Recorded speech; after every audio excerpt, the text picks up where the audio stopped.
the sea, and sometimes in the air as well, they assume the outward appearance of dragons. Some of the lesser jinn are unable, when on earth, to maintain their form for long periods. These amorphous creatures sometimes slide into human beings through the ears, nose, or eyes, and occupy those bodies for a while, discarding them when they tire of them. The occupied human beings, regrettably, do not survive. The female jinn, the jinnias, or jinniri, are even more mysterious, even subtler and harder to grasp, being shadow women made of fireless smoke. There are savage jinniri and jinniri of love,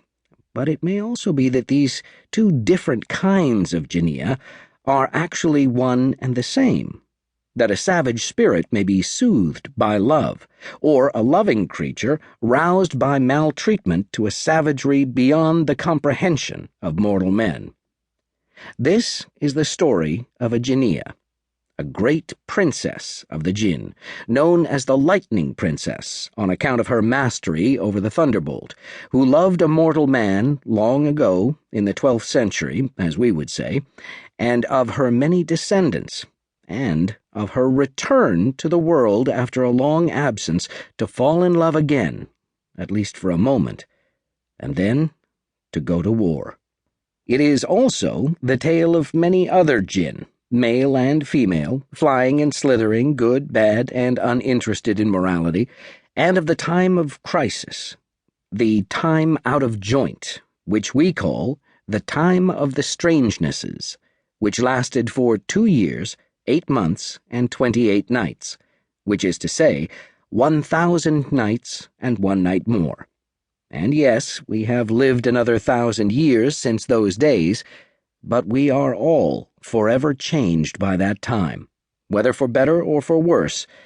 That is for our future to decide.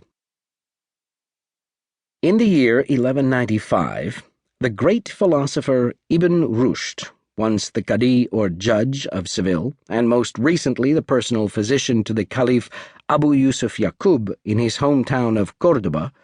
was formally discredited and disgraced on account of his liberal ideas, which were unacceptable to the increasingly powerful Berber fanatics who were spreading like a pestilence across Arab Spain, and sent to live in internal exile in the small village of Luthina, outside his native city, a village full of Jews who could no longer say they were Jews because the previous ruling dynasty of Al-Andalus, the Almoravides, had forced them to convert to Islam.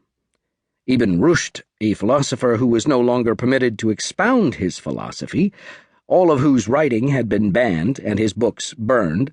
felt instantly at home among the Jews who could not say they were Jews. He had been the favorite of the Caliph of the present ruling dynasty, the Almohads, but favorites go out of fashion, and Abu Yusuf Yaqub allowed the fanatics to push the great commentator on Aristotle out of town. The philosopher who could not speak his philosophy lived in a narrow, unpaved street, in a humble house with small windows, and was terribly oppressed by the absence of light.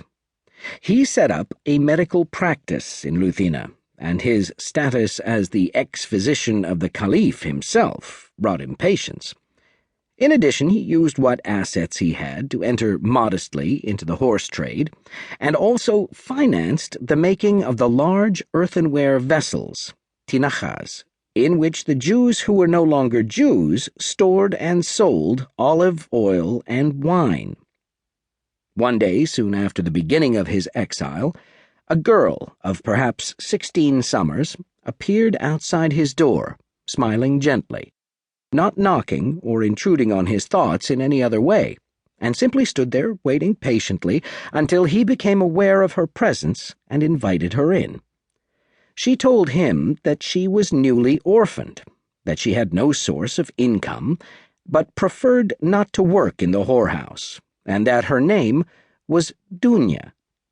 which did not sound like a Jewish name because she was not allowed to speak her Jewish name, and because she was illiterate, she could not write it down. She told him